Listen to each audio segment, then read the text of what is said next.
क्या यूनिक है हमारे टेम्पल्स में जो एलोरा केव्स में है? एक तो उसका निर्माण जो है वो विपरीत क्रम से किया गया है। रामायण दक्षिण भारत में हुआ था, राइट। तो मंदिर की दक्षिण दिशा में उसको उकेरा गया है। पर वो टाइम पे ऐसी प्रिसिजन इंजीनियरिंग करना, मतलब आजकल के ये मॉडर्न मार्वल्स जो हम बोलते हैं, मतलब कैसे ये अचीव किया होगा उन्होंने? मैं चेन्नकेसवा के जो रोटेटिंग पिलर जिसे नरसिम्हा कहते हैं, हाँ हाँ, तो वो पिलर की क्या स्टोरी है? ऐसा बोला जाता है कि वो पूरा घूमता था। रावण अनुग्रह मूर्ति क्यों स्पेशल है? रावण शिव जी के भक्त थे। हम्म। मैं पहला कैलाश पर्वत उठाकर अपने राज्य में शिव जी को लेके जाऊंगा। तो रावण जब उठाने की कोशिश करता है तो शिव जी एक पैर दबा देते हैं। रावण को अपनी गलती का एहसास होता है और वो ऐसा बोला जाता है कि शिव तांडव स्तोत्र जो है तब रावण ने रचा और जोर से उन्होंने सुनाना शुरू किया।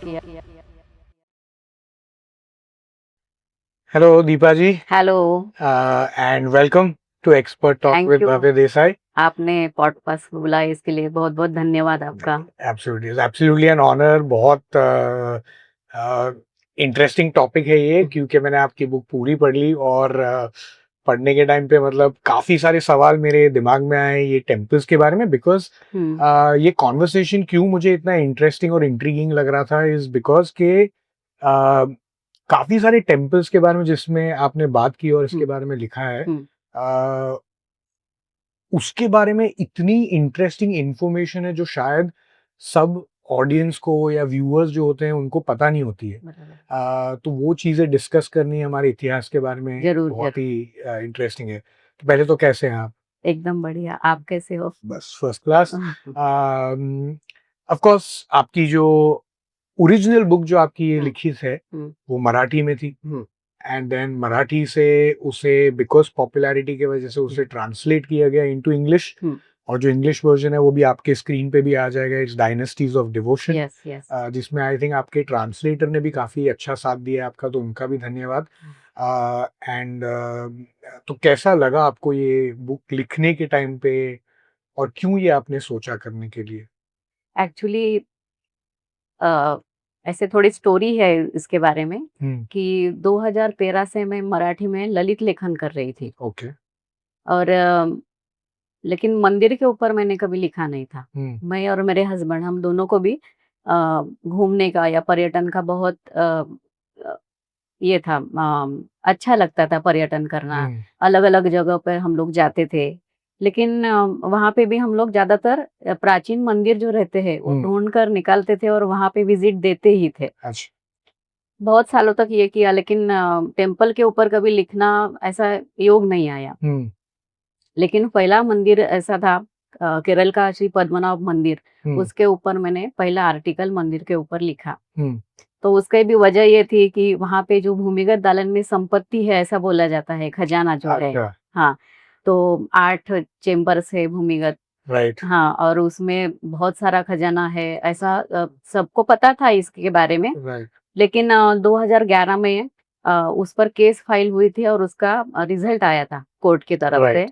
और उन्होंने बोला था कि ये संपत्ति किसी एक की नहीं है, तो हम उसका जांच करना चाहिए, कितनी है उसकी गिनती करना चाहिए, क्योंकि तब तक कभी उसको गिना गया नहीं था। और उसके बाद में एकदम से मीडिया में पूरा तहलका मच गया कि क्यों मचा था ये तहलका, क्योंकि वो जो संपत्ति थी वो वहां के भगवान विष्णु जो थे उनके नाम, वो उसके मालिक है ऐसा कहा जाता था। और फिर भगवान की संपत्ति को कैसे कोई हाथ लगा सकता है, इसलिए जो डिवोटीज थे उन्होंने बहुत उसका विरोध किया था। और हर दिन कुछ ना कुछ उसमें मीडिया में चर्चा रहती थी या फिर पेपर में आर्टिकल्स आते थे। तो उसके कारण मेरी उत्सुकता बहुत बढ़ी कि क्या होगा ये सब। राइट। तो पढ़ना शुरू किया। पहले तो संपत्ति के लिए ही पढ़ना शुरू किया, बाद में लेकिन मंदिर के अलग अलग आयाम मेरे सामने प्रस्तुत होने लगे। जैसे कि मंदिर का पुरानापन, प्राचीनता जो है, ऐसा बोलते हैं कि श्रीमद् भागवत में उसका उल्लेख है, उसके बारे में जिक्र किया है। और बलराम जो थे वो तीर्थ यात्रा के लिए उस मंदिर में गए, मतलब तीर्थ यात्रा जब कर रहे थे तब उस मंदिर में गए थे और वहां पे कुंड जो है, पवित्र कुंड, वहां पे स्नान किया था।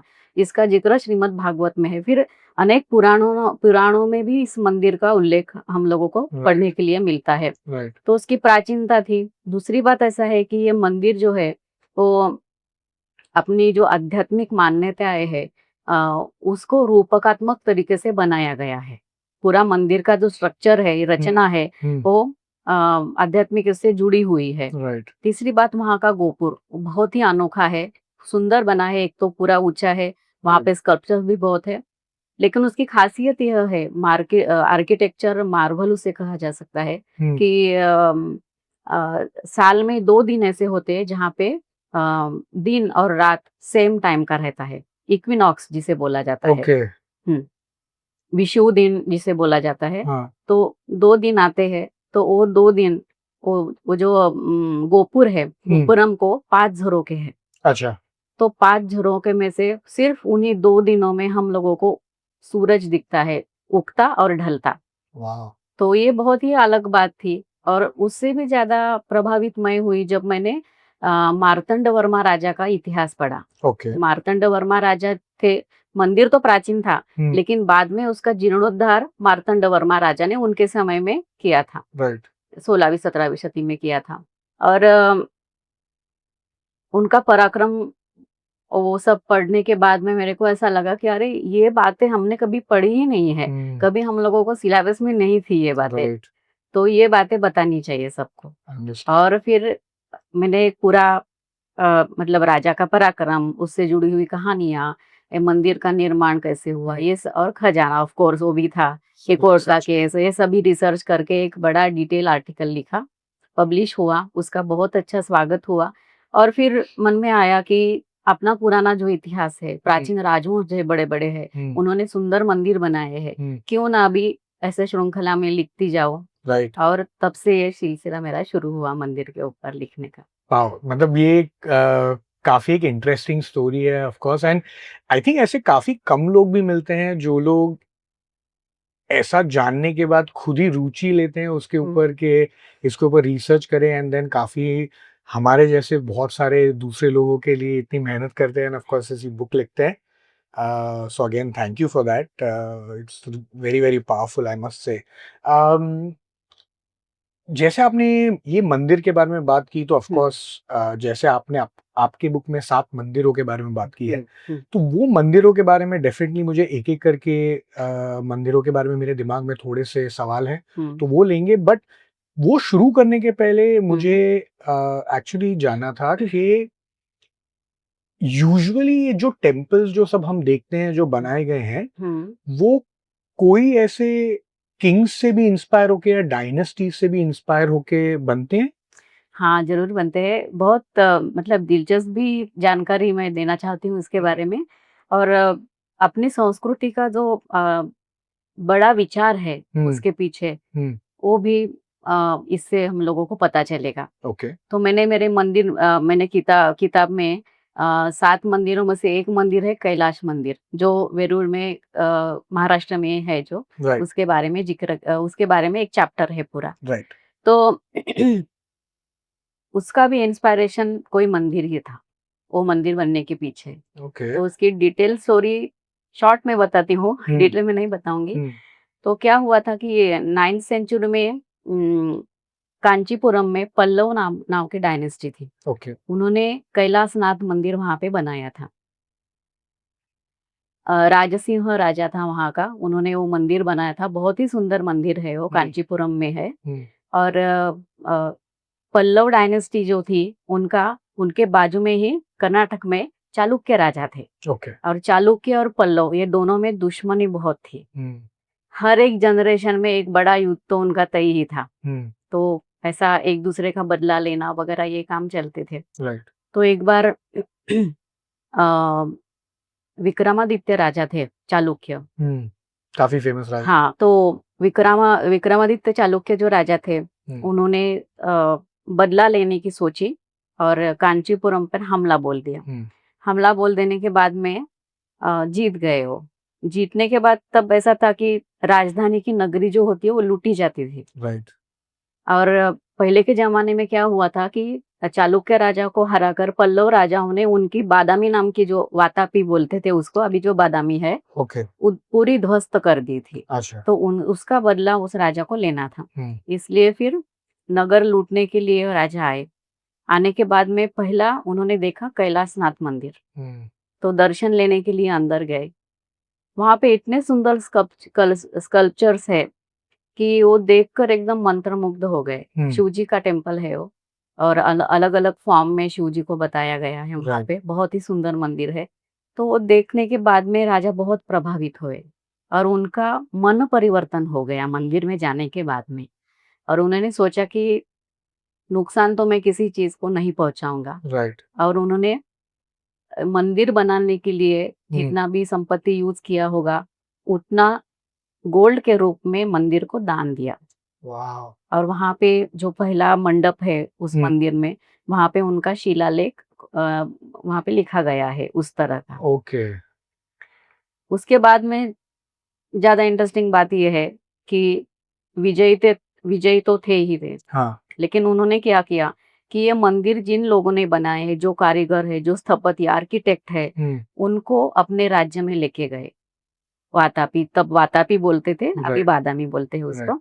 और वहां पे अपने विजय के प्रीत्यर्थ पट्टडकल गांव में एक मंदिर बनाया, विरूपाक्ष टेम्पल उसको आज बोलते हैं। उनकी पत्नी लोकमा देवी, उन्होंने बनाया था वो मंदिर, इसलिए उसका पहले नाम था लोकमा देवी मंदिर। तो इस तरह से इस राजा से मंदिर से इंस्पायर होकर उन्होंने अपने खुद के राज्य में बड़ा मंदिर बनाया, विरूपाक्ष मंदिर। और ये सेम सिलसिला चालुक्य और राष्ट्रकूट राजाओं में भी था। उनकी भी बहुत दुश्मनी थी, हमेशा युद्ध होता था। तो एक बार राष्ट्रकूट राजाओं ने चालुक्यों को हरा दिया। हराने के बाद में पट्टडकल टेम्पल देखने के बाद उन्होंने भी सोचा कि ऐसा मंदिर तो हमारे राज्य में होना ही चाहिए। और फिर कैलाश मंदिर बना। ऐसे इसके पीछे की स्टोरी है। तो इतना मतलब अपनी संस्कृति कितनी महान है, इसका ये प्रतीक है कि जीतने के बाद किसी का नुकसान करना, उसके ऊपर राज्य करना, ध्वस्त करना, ये हमारी संस्कृति नहीं है। तो इससे प्रेरित होकर इससे भी कुछ बड़ा हम बना सकते हैं, ये जमाने को दिखाने का ऐसा हमारा संस्कृति का सोच है, विचार है। इंटरेस्टिंग। मतलब एक टेम्पल से इंस्पिरेशन लेके दूसरा एक और बना, फिर दूसरे से बेसिकली तीसरा, जिसका जिक्र आपने अपनी हाँ, कैलाश मंदिर में, और सबसे अनोखा मंदिर में वो माना जाता है। हाँ, एब्सोल्युटली। उसके बारे में तो मेरे दिमाग में बहुत सवाल है। तो बहुत इंटरेस्टिंग है। बट ये जो स्टोरी आपने, ये आपकी बुक में नहीं है? नहीं है, ये स्टोरी बुक में नहीं है। नहीं है। So interesting. ओके। क्या हर एक टेम्पल वो टाइम पे जो बनते थे वो हमेशा सिर्फ भगवान के वर्शिप के लिए बनते थे, या ऑल्सो ऐसे टेम्पल भी थे जो माने जाते थे कि यार ये भगवान के लिए घर बनाया है हमने? हाँ, तो ये बात जो आप बता रहे हो, हाँ। ये कंबोडिया में होता था। ओके। कंबोडिया में ऐसे कई मंदिर है जहाँ पे जाने के लिए एक्सेस ही नहीं है, प्रवेश ही नहीं है। ओके। तो टावर के जैसे खड़े किए हैं और सिर्फ भगवान का घर ये सोचकर उसे बनाया गया है। ओके। तो इसके लिए अंदर नहीं जा सकते? अंदर नहीं जा सकते, हाँ। बाहर से देख सकते हैं। सुंदर मॉन्यूमेंट्स है, आज भी हम लोग उसको देख सकते हैं। वो अंदर नहीं जा सकते, लेकिन जगह ही नहीं है। Got it. ओके। ये कंबोडिया एक्चुअली इतनी इंटरेस्टिंग जगह है बिकॉज इतने सारे इन्फ्लुएंसेस हैं वो जगह में। मतलब जितने हम बात करते हैं तो हिंदू कल्चर का भी, मतलब मैं पढ़ रहा था जब भी, तो हिंदू कल्चर का भी वहाँ पे काफी इन्फ्लुएंस है। हाँ हाँ, है ना। एक्चुअली मतलब कैसा बात है, देखो कि कंबोडिया में सभी हिंदू मंदिर है। ओके। हाँ, बौद्ध और हिंदू मंदिर। राइट। हाँ। और वहाँ पे पर्यटन ज्यादा, अर्थव्यवस्था उनकी पर्यटन पर चलती है। ओके। और आज कोई भी मतलब हिंदू नागरिक वहाँ पे नहीं है, लेकिन मंदिर मतलब हमारे जो इन्फ्लुएंस है मंदिरों के द्वारा वहाँ आज भी है। Right right. लेकिन वहां तक अपनी हिंदू संस्कृति पहुंची कैसे, ये बहुत दिलचस्प बात है कि उसके पीछे एक कहानी बताई जाती है। और सिर्फ ये कहानी नहीं है मनगढ़ंत, तो उसके ऊपर प्रूफ भी मिला है, डॉक्यूमेंट मतलब वो भी मिले हैं। चाइनीज जो पर्यटक थे उन्होंने लिख कर रखा है ये बातें सब। तो हमारी भारतीय संस्कृति कंबोडिया तक कैसी पहुंची, वो भी बहुत दिलचस्प जानकारी उसके बारे में। कथा, एक कहानी बोली जाती है। तो कौंडिन्य नाम का एक व्यक्ति था ओके। भारत में का। हाँ। वो ब्राह्मण समाज से था और कुछ लोगों को साथ में लेकर वो कंबोडिया चले गए। कंबोडिया जाने के बाद में वहां पे नागराज थे जहां वहां पे राज्य कर रहे थे राइट। और उनकी कन्या थी।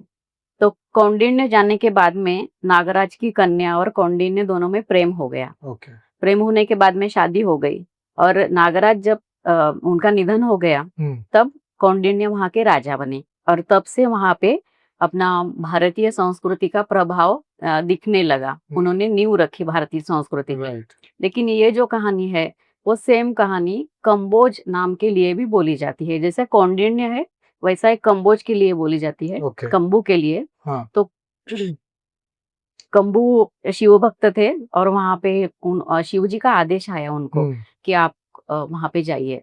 जाने के बाद फिर सेम कि नागराज थे उनकी कन्या से शादी हो गई फिर वहां पे राज्य करने लगे और उसके लिए कंबोडिया का नाम कंबोज है। वहां पे स्थानिक भाषा में कंबोज बोला जाता है। तो कंबू के नाम से कंबोज है जो आज भी उसी नाम से पुकारा जाता है वहां पे। तो ये हमारे लिए तो अभिमान की बात है कि एक भारतीय व्यक्ति के ऊपर नाम देश का है। वाह, सो इंटरेस्टिंग। एक्चुअली मैं आपको ये पूछने ही वाला था कि इन्फ्लुएंस जो है वहाँ पे टेम्पल्स का और कल्चर का, इज इट बिकॉज कोई इंडियन किंग वहाँ पे जाके मतलब रूल करते थे इस वजह से? क्योंकि मुझे ये आइडिया नहीं था कि एक्चुअली वो वहाँ पे एक ब्राह्मण थे जिन्होंने फिर जाके वहाँ पे शादी की। बिकॉज मुझे वो इंट्रीगिंग लग रहा था कि क्या इंडियन किंग्स का और इंडियन एम्पायर रूलिंग का इतना दूर तक था कि मतलब कंबोडिया तक भी हम लोग जाके नहीं नहीं ऐसा नहीं है उसमें। व्यापार भी तब चलता था बहुत ज्यादा। अच्छा। ऐसा कहा जाए तो ईसवी सन पूर्व से हमारा व्यापार इन लोगों के साथ था। इवन रोम अरब उनसे भी था। वाह। तो तब व्यापार के कारण भी हमारे लोग वहां पे जाते थे और फिर व्यापार के लिए तब ज्यादा दिन रहना पड़ता था। राइट। वहां पे सेटल होते थे फिर अपनी संस्कृति छोड़ तो नहीं सकता कोई। राइट। तो उसके बाद में वहां पे वो प्रैक्टिस करते थे और उनका इन्फ्लुएंस फिर वहां के स्थानिक लोगों पे हुआ और धीरे धीरे हिंदू कल्चर जो है वो स्प्रेड होने लगा। अंडरस्टैंड। ऐसा हुआ तो था। ये फिर बाद में कंबोडिया में फिर जब ये अभी के टाइम पे ऑफ कोर्स बुद्धिज्म ज्यादा है, तो वो टर्न हमें कब देखने मिला कि बुद्धिज्म वहां पे ज्यादा इनकलकेट हुआ? हाँ तो जब शुरुआत में ना 8वीं सदी में वहां पे पहले मंदिर बने। सबसे पहले इंद्रवर्मन बोल के हिंदू राजा थे वहां के। उन्होंने मंदिर बनवाए थे और आज भी वो मंदिर हम देख सकते हैं। जो फर्स्ट मंदिर उन्होंने बनाए वो ब्रिक्स के थे। ओके। और वहां पे इतना सुंदर प्यारा नंदी वगैरह है। छोटे मंदिर साइज में छोटे हैं लेकिन आज भी हम लोग वो देख सकते हैं। तो 8वीं शताब्दी में शिव जी के मंदिर बनाए गए पहले। हाँ शिव जी मतलब शैविज्म का स्प्रेड पहले हुआ था सभी जगह पे। ओके। हाँ इंडिया के बाहर जहाँ जहाँ पे भी हमारा कल्चर गया है वहां पे पहले शिव जी के मंदिर बने हैं। सभी जगह आप देख सकते हो। इवन इंडोनेशिया कंबोडिया सभी जगह पे। उसके बाद में वहां का अंगकोर वैट का हम लोग जो जिक्र करते हैं तो विष्णु भगवान का पूरे विश्व में का सबसे बड़ा मंदिर अंगकोर वैट है। आपको पूछना। हाँ तो वहां के जो खमेर राजवंश था उन्होंने पहले शिव मंदिर बनाए और उसके बाद में सभी शैविज्म मानने वाले थे राजा। लेकिन उनका जो एक राजा था जयवर्मन सेकंड ओके। उन्होंने फर्स्ट टाइम वैष्णविज्म को स्वीकारा और भगवान का बड़ा मंदिर बनाया। तो वहाँ ये हो गया। फिर 13th सेंचुरी में वहां पे ऐसा बोला जाता है कि बुद्धिज्म स्प्रेड हो गया। और कैसा था ना कि कट्टरता नहीं थी इसमें। सॉफ्टली मतलब उनके विचार स्वीकार किए जाते थे। कोई भी संप्रदाय जब स्वीकार किया जाता था चेंज किया जाता था तो उसमें कट्टरता बिल्कुल नहीं थी। तो कभी बौद्ध राजा होते थे उसके बाद में उनका जमाई अगर राज्य पे आता था वो हिंदू होता था उसके बाद में फिर से बहुत मतलब ऐसा कुछ इसमें अलग बात तो वहाँ पे नहीं होती थी। ये अंडरस्टैंड। हाँ मतलब एक्चुअली लाइक डिपेंडिंग ऑन जैसे फ्लो था उनका नेचुरली उस हिसाब से एक्चुअली एक्सेप्टेंस इन्फ्लुएंस हुए थे। जैसे कि अभी अंगकोर थॉम जो है वहाँ का बौद्ध मंदिर है। तो जिसने बनाया उस राजा का नाम था जयवर्मन सेवंत। राइट। तो ऐसा बोला जाता है कि वो पहले हिंदू धर्म का फॉलोअर था, हिंदू पंथ का फॉलोअर था। उसके बाद में अच्छा। उसकी जो सेकंड वाइफ थी, इंद्र देवी बोल नाम था उनका।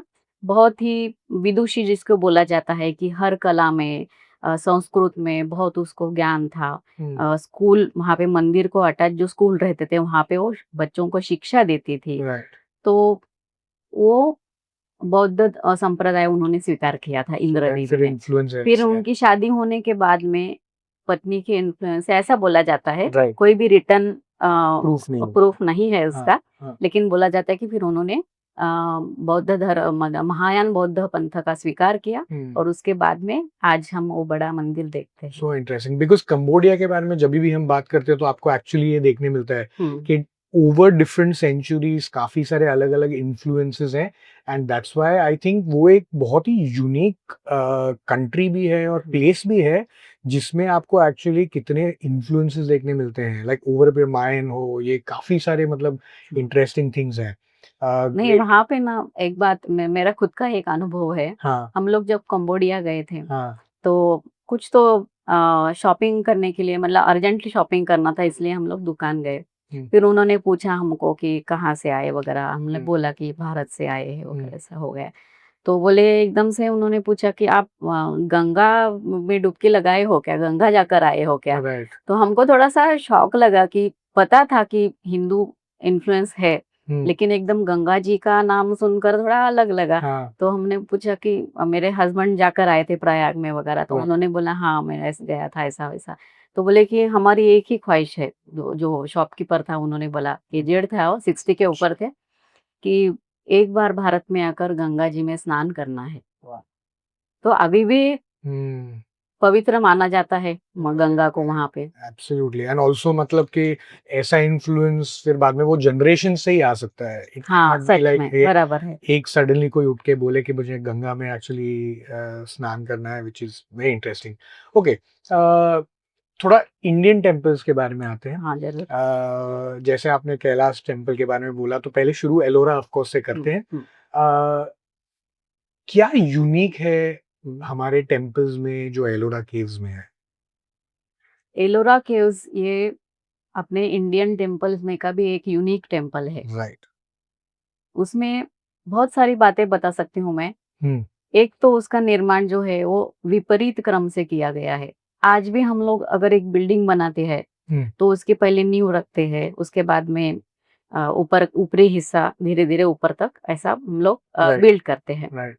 लेकिन वो मंदिर जो है वो एक एक तो मोनोलिथिक है, हम्म। पूरी पहाड़ी खोदी हुई है मंदिर में।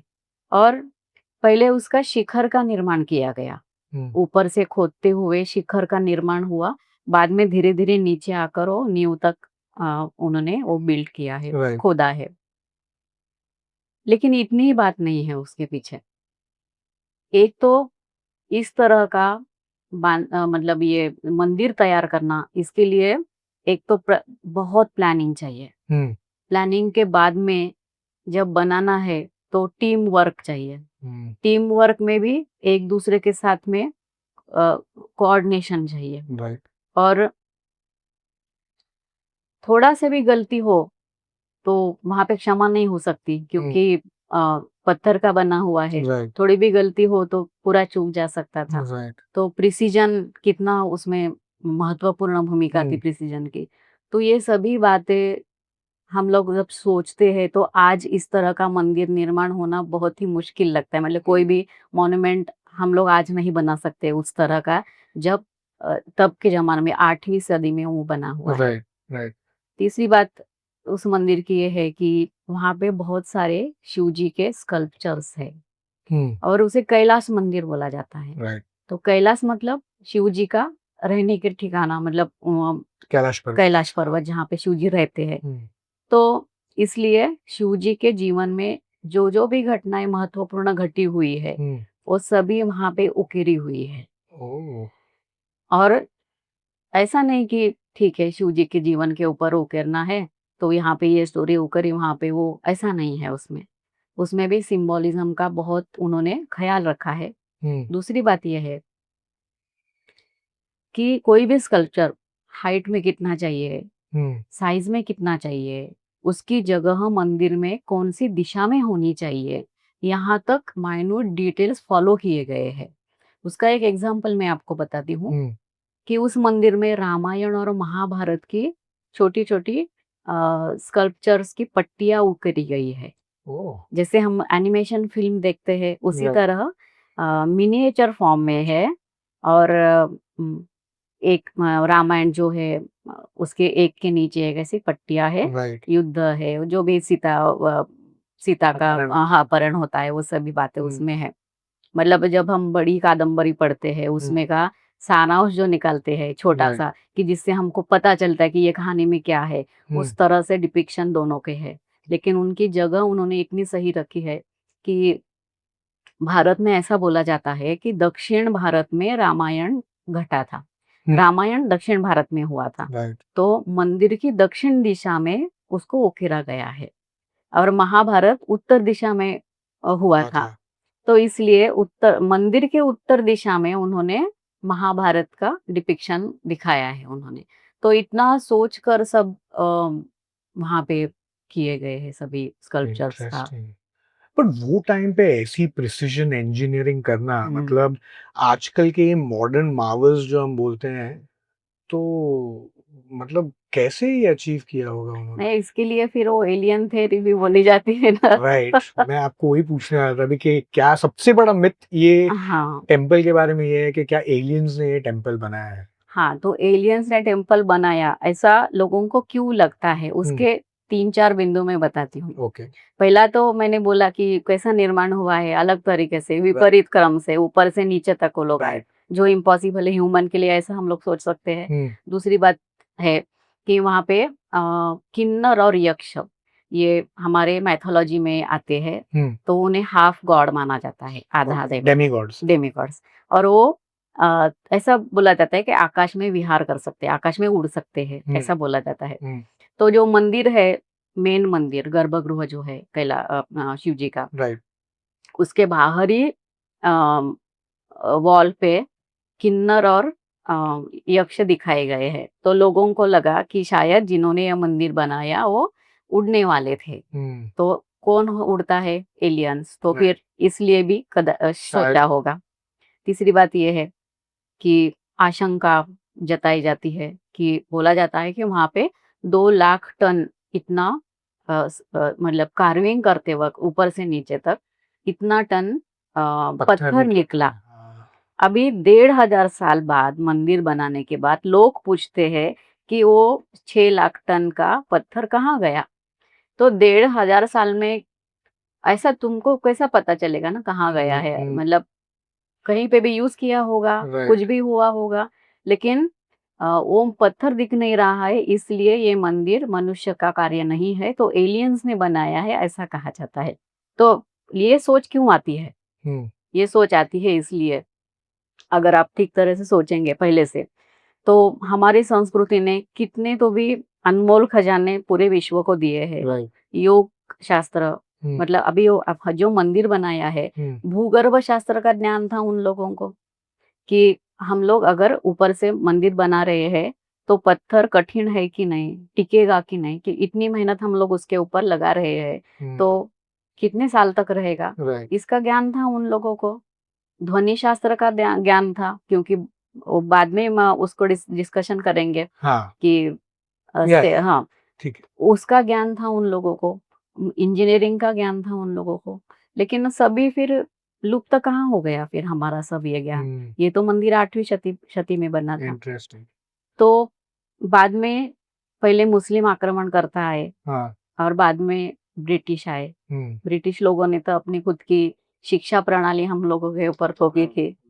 तो ये सभी दौरान क्या हुआ कि हमारा आत्मविश्वास कम करने की बहुत कोशिश उनसे की, क्योंकि बाहर के देश से ही आए थे। हुँ, हमारा कल्याण करने के लिए तो नहीं आए थे वो ऑफ़ लोग। कोर्स, हाँ, तो हमें हीनता दिखाई गई हमारे लिए। राइट, तो इतने अंदर तक हमारे चला गया वो हुँ, हीन भावना राइट, कि हमारे पुरखों पुरख या पूर्वज जो है, वो इतना बड़ा काम कर सकते हैं, ये हम भी बिलीफ नहीं है यकीन अभी, नहीं कर सकते हैं। ये मतलब शोकांतिका है या भारतीय लोगों की, कि हम खुद पर ही अविश्वास दिखा रहे हैं इस कारण। ये वो मतलब ये कॉन्सेप्ट वैसा ही है जो पिरामिड्स का भी जो है इजिप्ट का, हाँ, कि उन्होंने वो एलियन से बनाया, फिर बाद में इतने सालों के बाद अभी रिसेंटली जब भी उनका एक्चुअली इंजीनियरिंग का मार्वल के वाटर सिस्टम यूज किया हाँ। गया था ये पत्थरों को एक्चुअली ऊपर चढ़ाने के लिए, तो वो एक्चुअली कुछ वैसा ही कुछ अनोखा है, इंटरेस्टिंग ये जो आप इंजीनियरिंग। हाँ, सच में आप जो बता रहे हैं ना वाटर सिस्टम को राइट राइट। पत्थरों के लिए, वो सेम कंबोडिया में भी यूज़ किया गया था। Oh is it? Hmm. Okay,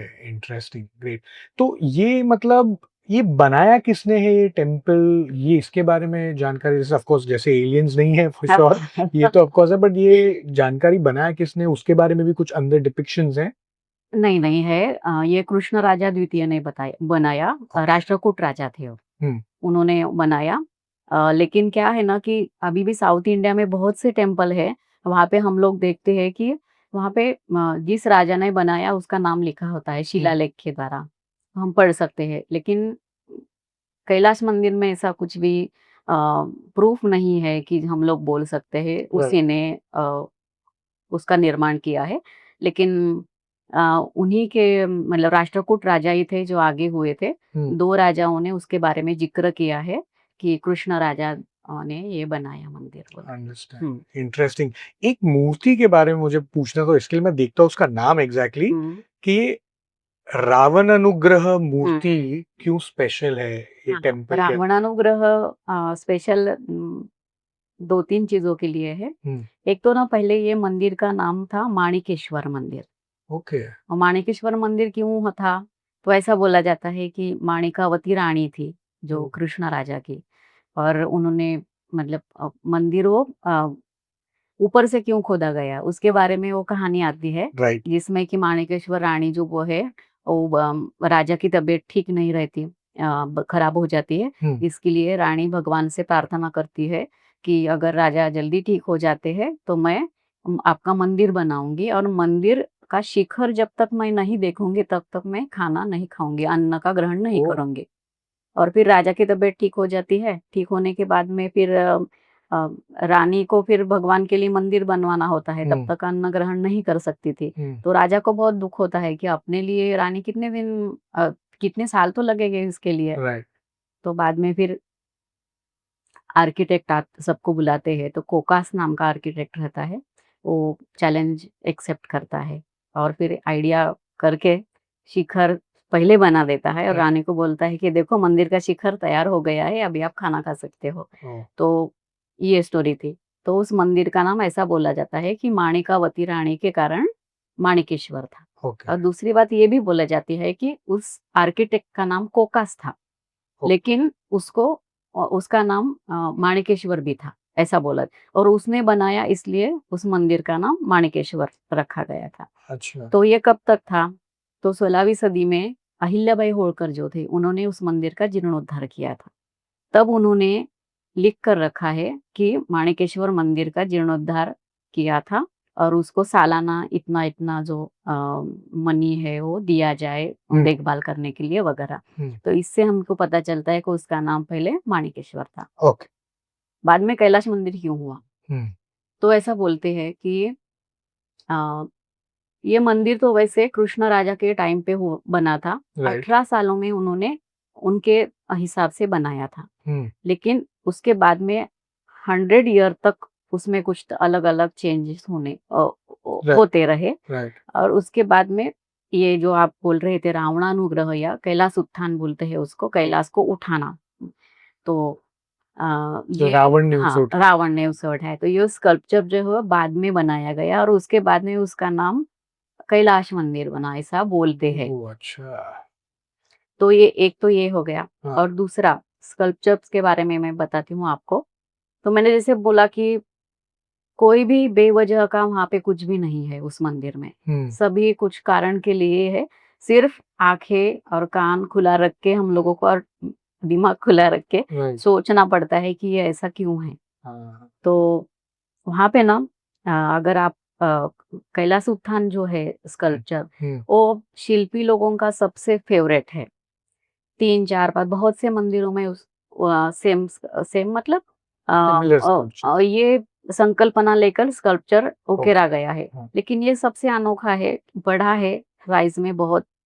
दूसरी बात ये है ना कि जब आप उसे देखते हैं ना, तो ऐसा लगता है कि साइकोलॉजी का कितना पढ़ाई होगा उन लोगों का, कि उसके पीछे की स्टोरी थोड़ी बताऊँगी तो आपको पता चलेगा जी। उसके बारे में। हाँ। तो कैलाश उत्थान शिल्प क्यों है? कोई भी अगर हम स्कल्पचर मंदिर में देखते हैं ना, तो उसके पीछे एक पौराणिक कथा रहती ही है। राइट। अगर हम उस कथा को जान लेते हैं, उसके बाद में ही स्कल्पचर देखने का आनंद या समाधान पूरा हम 100% ले सकते हैं एब्सोल्युटली। हुँ। और सराहा भी जा सकता है वो। तो क्या हुआ था ना कि अम, रावण शिव जी का भक्त थे ही, रावण शिव जी के भक्त थे। हुँ। उन्होंने एक बार अपने भाई कुबेर उनसे युद्ध किया और बोलते हैं कि पुष्पक विमान जीता उनसे, और फिर उन्होंने सोचा कि हम शिव जी से मिलने जाते हैं। हुँ। आए शिव जी से मिलने के लिए। अ, ऊपर जाना था उनको, ऊपर बैठे थे शिव जी। तो जो ये थे पहाड़ी करी थे, हुँ। उन्होंने उनको रोक दिया कि बोले कि नहीं, अभी शिव भगवान और पार्वती माता दोनों एकांत में है, उनका कुछ तो ये झगड़ा हुआ था, ऐसा बोला जाता है। हुँ। तो अभी वो किसी से नहीं मिलेंगे। हुँ। तो रावण पहले तो युद्ध जीतने के बाद आया होता है, तो उसमें एकदम से गर्व और अभिमान आ जाता है हुँ। कि मैं इतना ताकतवर हूँ और ये कौन रहते हैं मेरे को रोकने वाले। हुँ। तो ठीक है बोलता है, अगर मेरे को रोका जा जा रहा है, तो क्यों ना मैं पहला कैलाश पर्वत उठाकर अपने राज्य में शिव जी को लेके जाऊंगा। हुँ। तो प्रयास शुरू कर देते हैं रावण जी, और प्रयास भी ऐसा दिखाया है उन्होंने। हनुमान जी के जैसे वो बैठे हैं, और उनका मुख नहीं दिखाया गया है, बैक साइड से रावण दिखाया गया है। अच्छा। और उनके कान में जो कुंडल है, एक तरह से लिफ्ट हुआ है ऐसा, और ये हुँ। हुँ। शोल्डर तक वो हाँ। पहुंचा है, मतलब उनका स्ट्रेंथ पूरा लगा रहे हैं, ऐसा दिखाया गया है वहां पे। हुँ। फिर उन्होंने पर्वत उठाना चालू किया, तो ऊपर पार्वती माँ झगड़ा होने के बाद में भी बहुत डर कर एकदम से सिमट कर भगवान जी को लिपट कर बैठ जाती है। हुँ। फिर उनकी जो दासी रहती है वो तो डर जाती है, वो हाथ में जो रहता है वो फेंक कर भागने लगती है। हुँ। और बाद में वहां पे जो शिवगण रहते हैं, वो बड़े बड़े पत्थर लेके, मतलब फर्स्ट इंस्टिंक्ट क्या रहता है, किसी ने अच्छा। आक्रमण हाँ। किया तो हाँ। उसके ऊपर कुछ तो करो। तो मतलब ये सब सोचकर ये बनाया गया है कि फिर गण है या फिर बंदर या जानवर जहाँ जो भी है वहाँ पे, वो सभी वहाँ के बड़े-बड़े पत्थर उठाकर नीचे की तरफ फेंक रहे हैं, इस तरह का डिपिक्शन है। और फिर 2 जो ये है उनके पहारेकरी क्या बोलते हैं उसको, वॉच वो न मतलब जो पहरेदार थे। हाँ, पहरेदार थे। हाँ। तो वो एकदम शांत बैठे हैं, क्योंकि उनको शिव जी के ऊपर भरोसा है, हुँ। और शिव जी भी एकदम शांत दिखाई हुँ। दिए हैं। और स्वर्ग में से जो ऋषि मुनि है वो आकर देखने लगते हैं कि गर्वहरण हो रहा है रावण का, हुँ। ऐसा। तो रावण जब उठाने की कोशिश करता है, तो शिव जी एक पैर दबा देते हैं और उसमें जमीन में गाड़ देने देने का इरादे से वो करते हैं इस तरह से। और तब रावण को अपनी गलती का एहसास होता है, और वो ऐसा बोला जाता है कि शिव तांडव स्तोत्र जो है तब रावण ने रचा, और जोर से उन्होंने वो सुनाना शुरू किया कि भगवान जी प्रसन्न हो जाए और मेरी जो हालत कर रहे हो हुँ। उसे में बाहर आओ। और शिव जी तो भोलेनाथ ही रहते हैं, वो प्रसन्न हो जाते हैं, हुँ। और फिर मतलब उसको वरदान वाह! देते हैं। सो ये मतलब एक्चुअली एक स्कल्पचर को देख के आप इतना, अगर आपको हाँ। बैक स्टोरी पता हो तो इंटरप्रेट आप इतना हुँ, इजीली और इतना इंटरेस्टिंगली कर सकते हैं। So interesting. बट ये सब जो फिर ये टेम्पल जो है स्पेसिफिकली, हुँ, ये एक्चुअली आर्किटेक्ट्स और कार्व आउट किसने किया, इसके बारे में कुछ इन्फॉर्मेशन है? बिकॉज़ हमेशा हमें किंग्स और हुँ, डायनेस्टीज़ जो ये हुँ। टेम्पल्स बनाते हैं उनके बारे में हमेशा पता होता है, बट नेवर अबाउट आर्किटेक्ट्स। नहीं, उसके बारे में मतलब अभी जिसने बनाया उस राजा का भी नाम वहाँ पे नहीं है, तो हुँ। आर्किटेक्ट और इस उनका तो सवाल ही नहीं होता। लेकिन वहाँ पे जो पहारेकरी जो रहते हैं ना, राइट। तो सेम वैसे ही कैलाशनाथ मंदिर कांचीपुरम में उकेरे गए हैं। तो ऐसा बोलते हैं कि वही सेम लोग आकर उन्होंने किया है काम वहाँ पे। लेकिन आप जो बात बोल रहे हो वो होयसड़ा जो डायनेस्टी थी कर्नाटक की, हम्म उनके जो मंदिर उन्होंने बनाए हैं, हम्म तो वहाँ पे चन्नकेशव मंदिर का जिक्र मैंने मेरे किताब में किया है, राइट उसके बारे में लिखा है। हम्म तो वहाँ पे डिटेल में जिन्होंने ये मंदिर बनाया, उस 102 शिलालेख है वहाँ पे हम्म और सभी जानकारी है। राइट किसने बनाया, स्थपति मतलब आर्किटेक्ट कौन थे वहाँ के, कहाँ से थे, हम्म ये भी वहाँ पे उकेरा गया है। राइट तो सभी इंफॉर्मेशन मिलती है। ये टेम्पल बहुत इंटरेस्टिंग है, मेरे दिमाग में एक दो क्वेश्चन है इसके बारे में। हम्म, बट ये टेम्पल के बारे में पूछने के पहले, ऐसा है कि जो कैलाश टेम्पल है हम्म, हमारा, उसमें मतलब कुछ लिखा नहीं गया है, तो हम्म। ऐसा कोई सिस्टमैटिक वे होगा कि लिखा होगा और उसको शायद इरेज करने की कोशिश की होगी, बिकॉज ऐसा हो सकता है, ऐसी कोई थियोरी या मतलब पॉसिबिलिटी? कैसा है ना कि पॉसिबिलिटीज तो हम एक्सेप्ट कर सकते हैं कि राइट हो सकता है, क्योंकि वहाँ का स्कल्पचर को बहुत क्षति पहुंचाई गई है। हम्म अ, बहुत दुख होता है, वहाँ के जो जो भी स्त्री शिल्प है हम्म सभी उध्वस्त कर दिए गए हैं। सॉरी, उनका स्त्री शिल्प मतलब? मतलब फीमेल स्कल्पचर जो है ओके टारगेटेड, मतलब ओ उन्हीं को टारगेट किया गया है कि उनका मुंह खराब कर देने का। वहाँ पे एक सप्तमातृ का अ, एक संकल्पना है मूर्ति शास्त्र में, ओके या फिर अपने पौराणिक स्टोरीज में भी उनकी स्टोरी आती है। हम्म अपने सप्तमातृ का अ, मंदिरों में दिखती है, लेकिन यहाँ की बहुत अलग है जो कैलाश मंदिर में है। हम्म तो उनको एक अलग से जगह दी गई है जिसे यज्ञशाला बोला गया है, ओके यज्ञशाला। तो ऐसा डिपिक्शन किया गया है वहाँ पे कि माणिकावती रानी जो है राजा की, हम्म उसने यज्ञ का प्रयोजन किया है हम्म और उन्होंने सप्त मातृका को इनवाइट किया है। ओके और ऐसा मतलब लाइफ लाइफ साइज के सभी शिल्प वहाँ पे बनाए स्कल्पचर्स, गए, हाँ स्कल्पचर्स है। तो 7 मातृका वहाँ पे बैठी हुई है, बीच में यज्ञ चल रहा है, वहाँ हम्म से ज्वाला आ रही है और माणिकावती रानी बैठी है, हम्म उसकी 2 दासियाँ बैठी है और सभी बहुत ही सुंदर है, राइट रूप सुंदर जिसे बोला जाता है। हम्म लेकिन फिर भी रानी और दासी में भेद कैसा करेंगे हम? तो फिर रानी थोड़ा निचले स्तर पर बैठी है, दासियाँ, लास्ट और उन्होंने राइट हाँ हवा राइट उनको दे रही है रानी को। इस तरह से मतलब दिखाया गया हाँ है। लेकिन मतलब ये है कि सभी सप्त मातृकाओं के सर काट दिए गए हैं वहाँ के। माणिकावती रानी, उनकी दासियाँ, सभी को। गले के नीचे का पूरा भाग हम देख सकते हैं ओह और बहुत ही सुंदर है वो। मतलब ये देखने के बाद इतना दुख होता है कि क्यों, फेस नहीं कि देख हाँ, सकते हैं। मतलब कि इसको कितना आनंद आया होगा ये और कितना टाइम लगा होगा बनाने में इतना सुंदर, हम्म और तोड़ने में क्या है उनका ऐसा। तो सभी स्कल्पचर जो है लेडीज के वो सभी तोड़े गए। और ये आइडिया नहीं है किसने तोड़े हैं, ये काफी टाइम से ऐसा ही है। हाँ, ऐसा बोल मतलब अब आक्रमणकर्ता जो थे बाहर से आने वाले उन्होंने, लेकिन फिर भी उसका भी हम लोग कुछ डॉक्यूमेंट नहीं है। एक बात है कि कैलाश मंदिर जो है वो उसके बाजू में एक केव है। ऐसा बोला जाता है कि कैलाश मंदिर के पहले वो केव बना था और अच्छा वहाँ पे प्रैक्टिस सेशन टाइप की गॉट इट सेम वाले वहाँ पे बनाए गए हैं, राइट लेकिन वो थोड़ा ऊपर की तरफ है, ओके तो हमको चढ़ के जाना पड़ता है। तो वहाँ के सब इंटैक्ट है अच्छा और नीचे-नीचे के जो मतलब पहले जा सकते राइट हैं, तोड़ सकते हैं तो तोड़ो, ऐसा हुआ है उसके बारे में। Oh then probably that could be the reason कि हुँ, मतलब किसी ने जब टेक ओवर या कुछ किया होगा तो थोड़ा हिस्ट्री रिमूव करने के लिए। कोशिश की होगी। एब्सोल्युटली और दूसरी बात ये भी होती है कि जैसे कि साउथ में है कि उनके उनमें ऐसा ही था ही कि जिसने बनाया वो अपना खुद का नाम उकेरता था बस और क्यों बनाया, कैसे बनाया, वो सब लिखता था।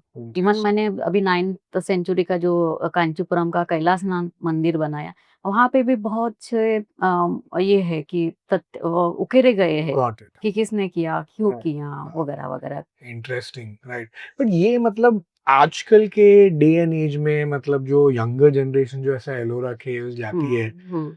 उनको मतलब ये टाइप का एक्सपीरियंस मिलना भी पॉसिबल है? मतलब अभी लाइक फॉर एग्जांपल जब भी आप ये नरेट करती हैं और आप ये बताती हैं सब चीज़ों के बारे में, हुँ, हुँ। तो विजुअली मतलब मैं कनेक्ट कर सकता हूँ हुँ, कि कुछ देख रहा हूँ तो मतलब it's like a visual depiction in my hmm, head. Hmm, hmm. So but normally जो लोग विजिट करते हैं उनको इतना ये थोड़ा आइडिया भी होता है?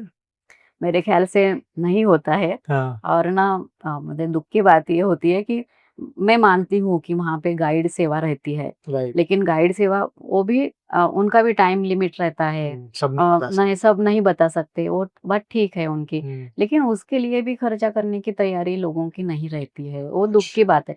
या अपनी ही विरासत है ये, इतनी बड़ी विरासत है। आप अगर सोचेंगे तो भारत में जितनी पुरानी विरासत हमें प्राप्त हुई है अपने हुँ, पुरखों के वजह से, राइट। कितनी भी कंट्री है, न्यू है, उनको कुछ भी नहीं मिला है। हुँ, तो कम से कम ये जानना तो चाहिए कि हमें क्या मिला है। राइट। हाँ, रियली अगर एक्चुअली। हम जानकारी लेते हो आप लोग तो ही उसकी कीमत समझ में आएगी कि क्या राइट। तुम्हारे पास है। हुँ, इंटरेस्टिंग। ये जो आपने टेम्पल के बारे में बात किया, चेन्नकेशवा, हाँ, राइट? चेन्नकेशव मंदिर। मुझे घड़ी-घड़ी देखना पड़ता है बिकॉज़ इतने टंग ट्विस्टिंग वाले टेम्पल्स के नाम हैं। तो इसमें एक बहुत इंटरेस्टिंग चीज़ थी, मुझे एक्चुअली थी जाननी थी स्टोरी इसके जो रोटेटिंग पिलर जिसे नरसिम्हा कहते हैं, हाँ, हाँ। तो वो पिलर की क्या स्टोरी है? ऐसा ये जो मंदिर है वो 12वीं शती में बना हुआ है। हुँ, होयसाला डायनेस्टी ने बनाया है राइट। और उसके पीछे भी एक अलग स्टोरी है। हुँ, मतलब क्या है ना, हमारे यहाँ सब लिख के नहीं रखा है, राइट। तो हम लोग अनुमान लगा सकते हैं कि ये हुआ होगा, हुँ, ये हुआ होगा। हुँ, तो विष्णुवर्धन नाम के जो राजा थे उन्होंने ये मंदिर बनाया है। राइट। और ऐसा बोला जाता है मतलब थे ही वो पहले जैन संप्रदाय से थे वो। ओके। और उसके बाद में रामानुजाचार्य आए उनके राज्य में, और उनके प्रभाव के कारण उन्होंने वैष्णविज़्म स्वीकार किया हुँ, और ये मंदिर का निर्माण उन्होंने किया। राइट। तो वहाँ पे डिपिक्शन बहुत सुंदर है और उसकी स्टोरी मतलब एक दिलचस्प बात बताई जाती है कि उनकी रानी थी शांतला देवी। ओके।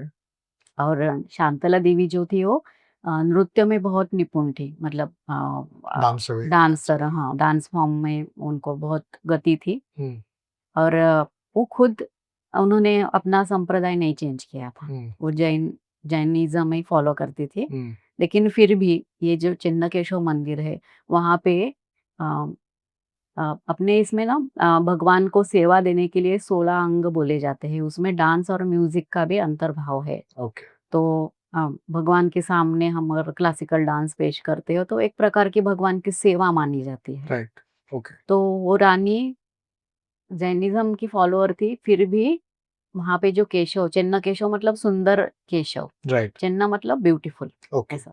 तो उनके सामने वो नियमित रूप से अपनी डांस की सेवा देती थी, हुँ, वो रानी।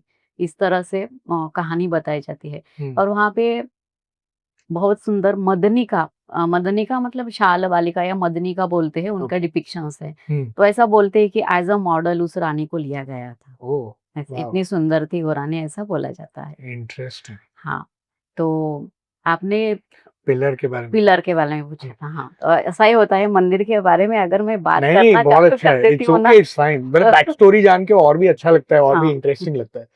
तो हाँ, पिलर वहाँ के सचमुच ही अनोखे हैं। हुँ, आज भी हम लोग जाते हैं और देखते हैं ना, अलग-अलग टाइप के बने हैं और ऐसा लगता है पॉलिश किया हुआ है उनको, ओह! सबको। बहुत सुंदर बनाए गए हैं। हुँ, उसमें का आपने जो ज़िक्र किया वो नरसिंहा पिलर पिलर, था। हाँ, उसमें डिपिक्शंस भी है बहुत सुंदर। राइट, और ऐसा बोला जाता है कि वो पूरा घूमता था, रोटेट होता है। रोटेट होता था, हुँ, ऐसा बोला जाता है। राइट, आज हम लोग वैसा नहीं देख सकते हैं। कोई लोग बोलते हैं कि मंदिर का ऊपरी हिस्सा नहीं है, मतलब शिखर जो है उस मंदिर को आज नहीं है। ओके, तो उसके कारण वहाँ पे जो टेक्निकल जो भी था, उसमें प्रॉब्लम आए ओके, और अभी वो घूमना बंद हुआ है, ऐसा बोलते हैं। राइट। शायद। बट आपके रिसर्च में मैंने पढ़ा कि हुँ, आपके डिपिक्शन में, आपके रिसर्च में ऐसा कहाँ पे भी आपको ऐसा मिला नहीं कि ये रोटेट होता था pillar. Hmm. Is my understanding correct? मतलब बाद में जो उस पर खोज हुई, बहुत सारी जो रिसर्चर थे उन्होंने भी उसके राइट। बारे में खोज करने की हुँ, कोशिश की। तो उन्होंने ऐसा कुछ प्रूफ उनको नहीं मिला कि हो सकता है। हुँ, लेकिन फिर भी आज भी ये मान्यता है, जैसा कि कैलाश मंदिर के लिए हमको एलियन। नहीं प्रूफ है हुँ, लेकिन एलियन थ्योरी है। हाँ, वैसा ही शायद फिर हम लोगों की टेक्नोलॉजी इतनी बड़ी थी ये थी, हुँ, तो किसी को शायद वो पसंद नहीं है, फिर इसलिए फिर वो नहीं घूमता है, ऐसा भी बोल सकते हैं। तो कुछ लोगों का मानना है कि घूमता था, जो पिलर था, और कुछ लोगों का उसको विरोध है। Got it. बट मतलब वो रोटेट होता था वो पिलर, तो उसका सिग्निफिकेंस और उसमें इंटरेस्टिंग क्या है कि उसे हम्म। ऐसा बनाया गया है? मैं वो समझने की कोशिश कर रहा हूँ। हम्म। कुछ तो पुली की योजना वहाँ पे बनाई थी ऐसा हम्म। बोलते हैं। हम्म। मतलब आज तो कुछ भी प्रूफ नहीं है हमारे राइट, पास, तो राइट। ज्यादा बात नहीं। नहीं, मैं मैकेनिज्म की बात नहीं कर हाँ, रहा हूँ, हाँ। मैं सिग्निफिकेंस की बात कर रहा हूँ। मतलब वो पिलर, मतलब बिकॉज़ उसमें पूरे साइड से कार्विंग्स हैं और ये इसके हम्म। लिए वो इतना स्पेशल है, not just for the rotating fact कि हम्म। उसमें मतलब दर्शाया क्या गया है? उसमें शिव जी अपने विष्णु जी के सब अवतार है। ओके। हाँ। वो मंदिर ना पूरा ही स्कल्पचरल नजरे से देखेंगे तो बहुत ही मतलब अ, बारीकी से काम किया गया है वहाँ पे हुँ, सभी। वहाँ पे विष्णुवर्धन राजा तो था, उनका दरबार भी दिखाया गया है। हुँ। उसके बाद में उनका पोता जो उन्होंने राज्य किया, उनका भी दरबार और रानी के साथ में सब स्कल्पचर हम लोग देख सकते हैं। इंटरेस्टिंग। हुँ। एक और मतलब चीज़ थी जो मैं वापस देखना चाहता हूँ, हुँ। बिकॉज़ वो टेम्पल में के मैंने एक नोट की बात कि हुँ। उसमें एस्ट्रोनॉमिकल और मैथमेटिकल नॉलेज भी यूज़ किया गया है, वो कंस्ट्रक्ट करने के लिए हुँ। टेम्पल? हाँ, एक्चुअली क्या है ना कि कोई भी मंदिर जब बनते थे, हुँ, यही मंदिर नहीं, प्राचीन मंदिर जो भी मंदिर बने हैं ना, हुँ, तो उसमें वास्तुमंडल बनाया जाता था। Okay, meaning? मतलब वो ऐसा रचना थी कि वास्तु पुरुष के जैसी। ओके, हाँ, गॉट इट, हाँ। तो उसी तरह से बना, उसमें दिशा का भी ज्ञान रहता था, हुँ, और कौन से दिशा में कौन सी देवता है, हुँ, ये सब देखकर 32 वास्तु देवता, पद देवता बोलते हैं उनको। हुँ, प्राचीन मंदिरों में वो होती ही थी, जैसे कि अष्टदिक्पाल, मतलब 8 दिशा का हुँ, रक्षा करने वाले देवता। राइट, तो ये मतलब ये 32 जो देवता है, हुँ, वो सभी मंदिर में उपस्थित, मतलब कार्विंग के द्वारा रहते राइट, थे ऐसा। हुँ, और उनकी जगह भी फिक्स रहती थी। इंटरेस्टिंग। और अभी जो आपने बात की कि डायरेक्शन की, तो अंकोर वैट जो मंदिर है, हुँ, जनरली हम लोग क्या देखते हैं कि पूर्वाभिमुख मंदिर रहता है, मतलब पूर्व दिशा की तरफ जिसका दरवाजा हो, हुँ, या फिर डीएटी गर्भगृह जो है वो पूर्व दिशा में येस, रहता है। लेकिन अंगकोर वैट जो मंदिर है, हुँ, विष्णु देवता का मंदिर है, तो वो पूरब की तरफ खुलने वाला नहीं है, पश्चिम दिशा की तरफ खुलता है वो। तो ऐसा क्यों?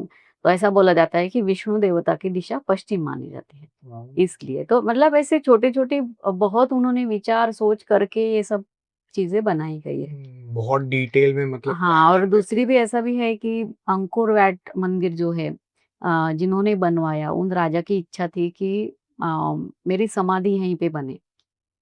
हुँ, तो ये जो मंदिर है वो फर्स्ट फ्लोर पे है, ओके, और ऐसा कहा जाता है कि नीचे राजा की समाधि है।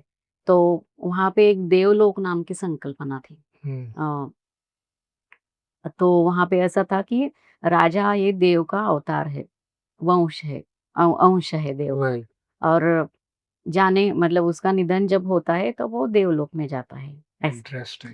तो इसके लिए भी विष्णु लोक जाना था राजा को, क्योंकि विष्णु संप्रदाय, उन्होंने वैष्णव संप्रदाय हुँ, स्वीकार किया था। हुँ, तो ऐसा बोला जाता है कि इसलिए भी उस मंदिर की दिशा, एंट्रेंस जो था वो पश्चिम में किया गया था। इंटरेस्टिंग। ये साउथ के बारे में बात कर रहे हैं तो हुँ, फिर ऑफ कोर्स आपकी बुक में है ये श्री पद्मनाभ स्वामी हुँ, टेम्पल। हुँ, हुँ, हुँ। तो ये टेम्पल क्यों स्पेशल है? ये टेम्पल तो बहुत ही स्पेशल है। हाँ, एक तो जो आम जनता है, हुँ, मैं भी उसी के लिए आकर्षित हुई थी कि वहाँ पे राइट, जो खजाना रखा गया है, राइट, तो अ, इसके लिए भी हम लोग पहले उसके बारे में जानना चाहते हैं। हुँ, लेकिन मैंने बोला उसकी प्राचीनता, बहुत प्राचीन मंदिर है वो, राइट, और उसके एविडेंस हमें मिलते हैं, मतलब ऐसे कोई मनगढ़ंत कहानी नहीं है वो। हुँ, उसके बाद में जो राजा थे, मार्तंड वर्मा राजा, उन्होंने उसका जीर्णोद्धार किया, और आज जो हम रूप देखते हैं मंदिर का, बहुत ही सुंदर मंदिर, वो राजा के कारण हम लोग देख सकते हैं। हुँ, तो उस मंदिर की रचना थोड़ी मैं आपको बताती हूँ। हुँ, एक तो मैंने बोला कि जो गोपुरम है जहाँ से हम एंट्री करते हैं, एंट्री गेट जो रहता है मंदिर को गोपुरम बोला जाता है। तो तब का इंजीनियरिंग मार्वल ही था वो, कि मैंने बोला वैसा कि राइट 2 दिन सिर्फ हम लोगों को देखने देखने को हाँ मिलता है। उसके बाद में ये मंदिर के प्रदक्षिणा मार्ग जो बोलते हैं, भगवान का दर्शन लेने के बाद हम प्रदक्षिणा लगाते हैं, तो 365 पिलर्स है वहाँ पे। ओह तो ऐसा बोलते हैं कि हर एक दिन का प्रतीक ये पिलर्स है। और उसकी रचना जो है पूरी अपने आध्यात्मिक रूपक से जुड़ी हुई है। ओके एक तो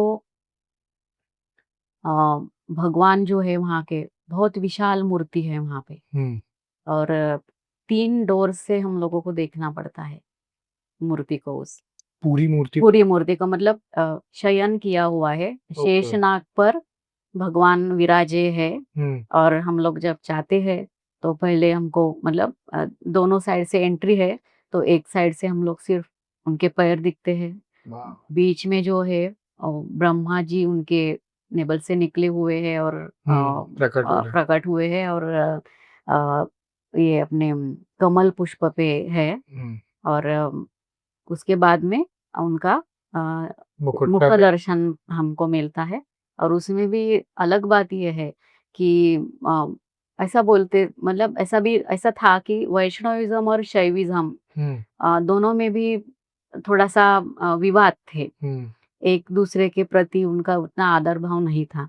लेकिन ये मंदिर में हम देखते हैं कि शिव जी जब लास्ट जो हम मुख दर्शन लेते हैं शिव जी का, तो उनका एक राइट हैंड जो है, वो एक शिवलिंग के ऊपर स्थापित किया गया है। मतलब शिव जी का दर्शन हमें मिलता है, राइट बीच में ब्रह्मा जी मिलते हैं, लक्ष्मी जी भी हैं वहाँ पे उनके सेवा कर रही है, ऐसा दिखाया गया है। तो ये 3 डोर्स में से हम लोगों को भगवान दिखते हैं, और उसके पीछे की कहानी बहुत इंटरेस्टिंग है ओके कि हम लोग क्यों ऐसा दर्शन लेते हैं। तो दिवाकर मुनि बोल के एक मुनि थे, बहुत विष्णु भक्त थे। तो उन्होंने विष्णु देव की बहुत भक्ति की, और विष्णु देव एक दिन प्रकट हुए उनके सामने।